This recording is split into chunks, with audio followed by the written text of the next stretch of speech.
সালামু আলাইকুম সম্মানিত ভিউয়ার্স, আপনারা একটা গাণিতিক ইকুয়েশন দেখতে পাচ্ছেন, সমীকরণ। এটাকে আমরা সলিউশন করতে হবে, অর্থাৎ এক্স এর মান বের করতে হবে। কিন্তু প্রশ্ন হলো, প্রথমে যে গাণিতিক বাক্যটি দেওয়া আছে, যে ইকুয়েশনটি দেওয়া আছে, তা কিন্তু সত্য নয়। যেমন x plus one, one plus x, এই দুটো কিন্তু সেম জিনিস, কাটাকাটি গেলে ওয়ান হওয়ার কথা, কিন্তু তারা দিয়েছে সমান সমান টু। তাহলে দেখা যায় এই সমীকরণটা শুরুটাই হচ্ছে মিথ্যা। কোনো একটা জিনিসের শুরুটা যখন মিথ্যা হয়, তখন শেষটাও হয়ে পড়ে মিথ্যা। এটা কিন্তু আমরা এখন এখানে দেখাতে পারি। সেটা কিভাবে?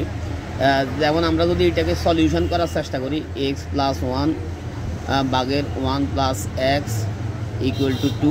আমরা যদি ক্রস মাল্টিপ্লিকেশান করি, টুর নিচে মনে মনে ওয়ান কল্পনা করতে পারি, তাইলে two into two X equal to X plus one.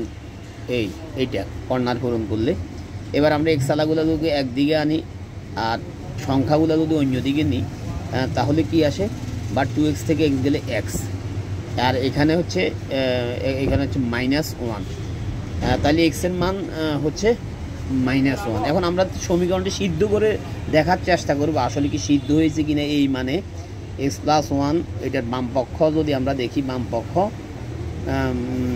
বামপক্ষ এখন মাইনাস ওয়ান মানটা বসাই আমরা। এক্সের মান মাইনাস ওয়ান বা প্লাস ওয়ান, নিচে হচ্ছে ওয়ান প্লাস মাইনাস ওয়ান, অর্থাৎ উভয় পাশে এখানে হবে উপরে জিরো, নিচে হবে জিরো, জিরো বাই জিরো।